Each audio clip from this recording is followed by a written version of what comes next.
Hi, I'm Mr. Bai. I'm the associate principal here at Seven Lakes, and not everybody knows what I do because I do a lot of things behind the scenes here. So there's a lot of things to get done to keep this place in business. So while I tell you everything you need to know about exemptions and finals, I'm going to have you come along with me while I check on a few things. So follow me. Okay, so here's all the information you need.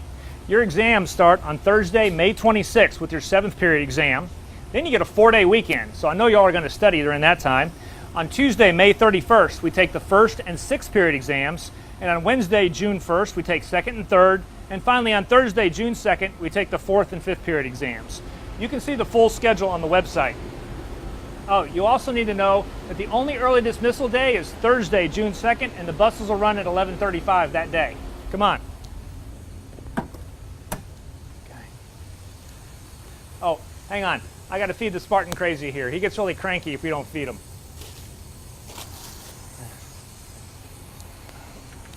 Okay, you also need to know there's no early finals. So what that means is if you can't take a final before the assigned date and time. So if you're absent or you have to go to grandma's birthday or something like that, you're going to get an I for the semester, and you have 2 weeks to make the final exam up.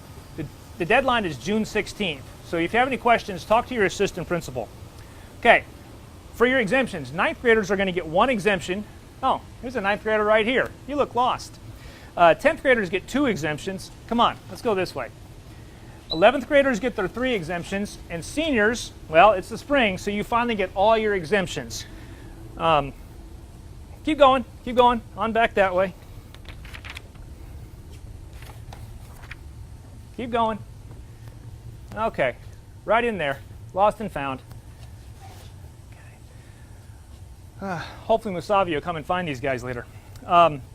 So, with the exception of seniors, students cannot exempt the same class both semesters. So if you took the English exemption in the final, you have to take the final in the spring.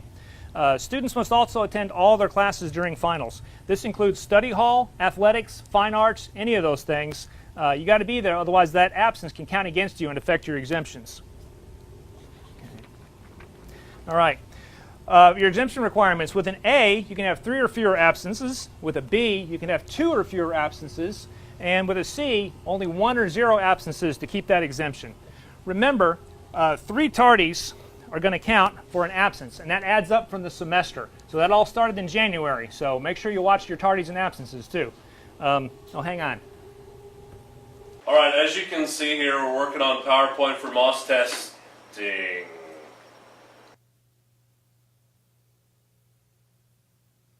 Oop. You should be able to work on your geometrics to be able to... Okay, moving on. Textbooks. All your textbooks have to be turned in before you can take your final exams. The schedule will be announced, so listen to your teacher, and she's going to tell you when you're going to go to the book room and take care of all that. Hang on, come here. So let me check this. 18 years old. So we're going to talk about how that's going to... Hey, who turned the lights off? Whoops. Okay. Leave that alone. Okay. Some things you can lose your exemptions for are some of the discipline you might be caught in. If you've had an N or a U in a class for conduct, you could lose your exemption. If you've had ISS or out-of-school suspension, you could lose your exemption for that. If you've had 2 or more Saturday detentions or 3 or 3 hour detentions, you can lose your exemption for those. Also, if you've got any holds on your exemption card, that could be something you lose your exemption for. This is really important too. On Thursday, May 19th, you can start picking up your exemption card. You need to have your current Seven Lakes ID with you when you do that. The exemption cards are due back to your AP office by Wednesday, May 25th at 3 p.m. So don't miss out on that. Okay, everything's good. Come on. Power reviews. Power review sign-ups start next Thursday before school and at lunch. Your sessions are going to be on Monday, May 23rd, Tuesday, May 24th, and Wednesday, May 25th. Those will all be after school, so be sure you plan accordingly and get signed up for power reviews. Finally, if you exempt a final, you have to leave campus or remain in the main commons during that time. So that way there's no distractions out in the hallways. Also, if you exempt a final and you decide to go take it just to see how it goes, then the grade's going to stand. So be sure you plan well, make a good choice about which finals you're exempting.